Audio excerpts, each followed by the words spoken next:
look to your front centre now and imagine that love or hate as the Apache will zoom in with its weapons ready to bear, establish itself in a high hover.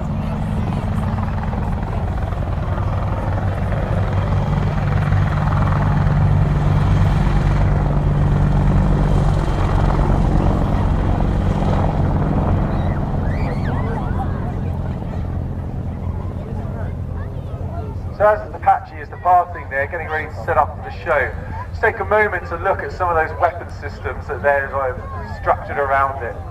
Unlike most helicopters you'll find in the world, the helicopter was designed by Boeing in the United States. And the idea was the Americans chose what weapon systems and effect that they wanted to have, built the aircraft around it. Those weapon systems you'll see as it comes in, first of all you've got the 30mm cannon. Each one of those shells contains high explosives and a shaped charge. And that cannon has a firing rate of 625 rounds per minute. That's 10 rounds per second. That's a potent piece of kit and one of our most effective weapon systems used in Afghanistan. One of the other main munitions that's famous within the helicopter world and the Apache is the air-to-ground guided missiles known as the Hellfires. These can be both a laser-guided and a radar-guided variant.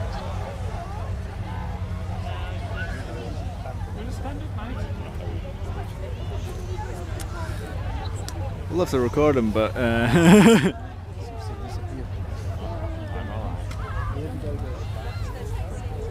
I think I might know what he's trying to do here. Oh, there he is.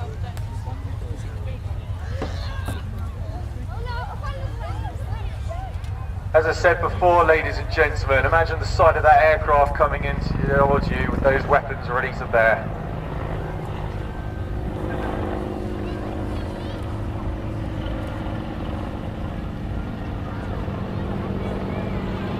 Hopefully I'm behind it, not in front of it.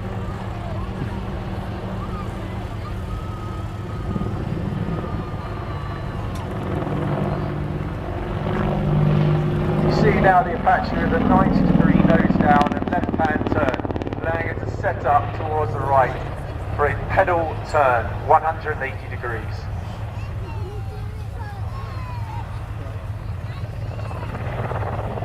The Apache display team crew today are formed up with Warrant Officer Clive Richardson and Captain Lily Mead, both 653 Squadron. The Apache crew you can see today are an operational crew, and both them and the aircraft have deployed many times to Afghanistan. This aircraft also saw operational active duty in Libya.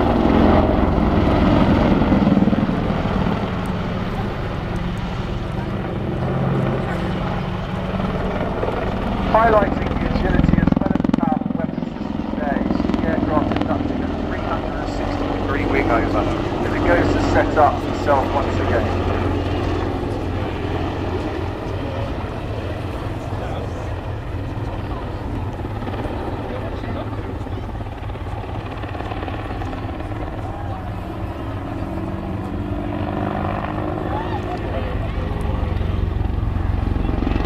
As the aircraft passes across the front of you, ladies and gentlemen, the third type of weapon system on the aircraft, you can see two rocket pods on the outside station.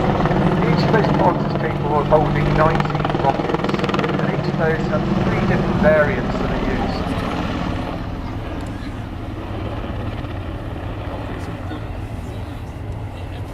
Again, one of the unique things about the Apache attack helicopter is the monocle device placed in front of the crew's eye, which effectively is a heads-up display.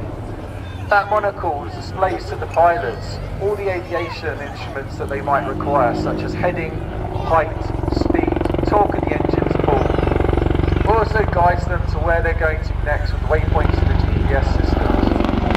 More importantly, in that left crosshairs, the whole aircraft is slave to the pilot's head motion. And as such, when they activate the gun, wherever the pilots look, the gun looks as well.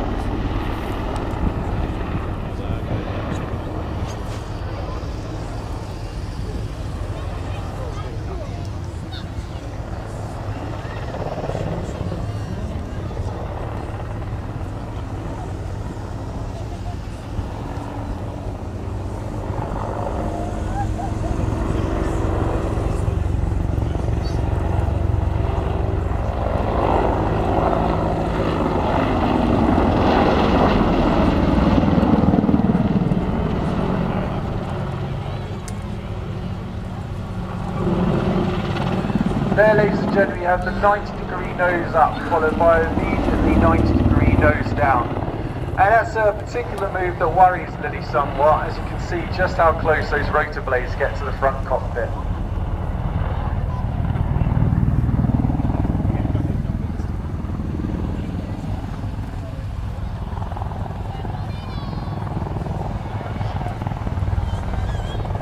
Now you'll see some low-level manoeuvres and pirouetting, again showing the agility of the aircraft. This should make your best photo opportunity today.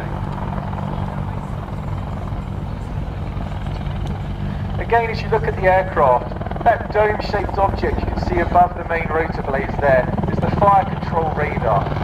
What this allows us to do is that radar system can identify up to 256 targets. It will then prioritise the 16 most lethal ones and highlight those to the crew. It will tell the crew if those things are wheeled, tracked, helicopters or fixed-wing aircraft. I notice also, Paul, you can see the gun moving as they go down there as well. That's exactly right, Sean. So as I said, what's happening now is Lily has actioned the gun, and using her head movement, the gun is following exactly where she looks. So if Lily's looking at you, you're in trouble. Yes, I keep your head down if I were you.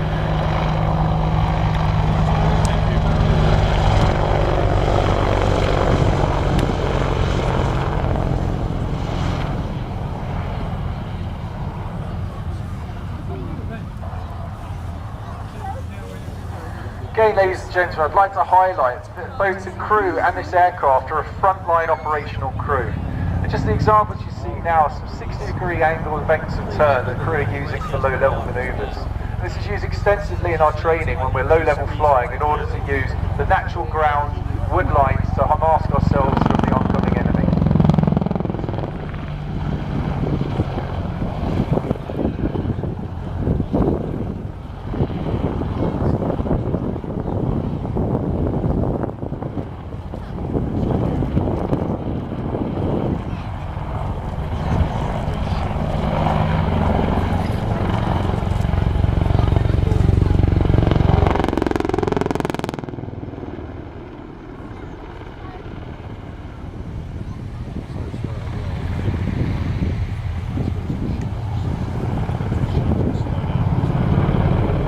I notice we've been seeing some very interesting film coming back from Afghanistan lately, where not only are the Apaches taking part in the particular warlike events, but they're also out protecting the MERT medical helicopters. They always go out to protect them when they go to pick up wounded troops.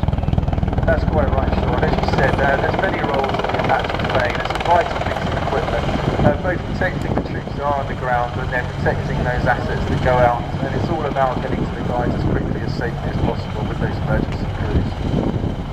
But I hear they can't quite keep up with the Chinook, is that right? It is interesting a point, yeah, no, the Chinook definitely outpowers us, and you'd hope so with the amount of things it's lifting. But I think when it comes to an aircraft you see approaching, people are always pretty happy on the ground to see the Apache coming in overhead. Yeah.